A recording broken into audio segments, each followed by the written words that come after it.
تمہیں پتہ ہے اسرائیل ایران کے ساتھ صرف میزائل اور بوم کے ساتھ نہیں لڑ رہا تھا بلکہ ایران کے لوگوں کے دماغوں کے ساتھ بھی کھیل رہا تھا۔ کیسے؟ میں سمجھاتا ہوں۔ ایران پچھلے کئی سالوں سے امریکہ کی سینکشنز کی وجہ سے ڈالر میں ٹریڈ نہیں کر سکتا، اس لیے انہوں نے اس کا جدید سولوشن نکالا۔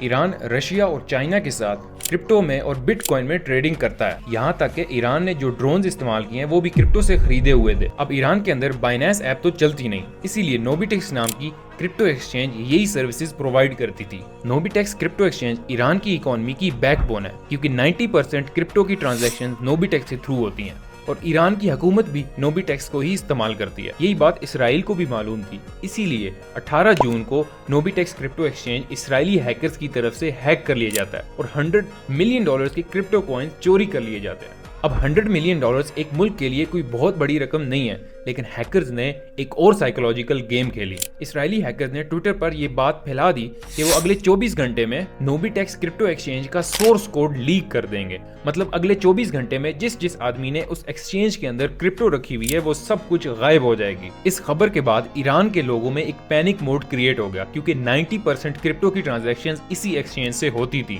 اور اس طرح اسرائیل نے ایران کو ٹیکنالوجی میں بھی ہرا دیا، کیونکہ اگلے 24 گھنٹے میں نوبیٹیکس کی ٹریڈنگ میں 70% کمی آ گئی۔ اس لیے ہمیشہ یاد رکھنا کہ اپنی کرپٹو کو کبھی بھی کسی ایکسچینج پر نہیں رکھنی، بلکہ اپنے والٹ میں سیف رکھنی ہے۔ سبسکرائب کر لینا، کیونکہ میں ایسی سٹوریز لاتا رہتا ہوں۔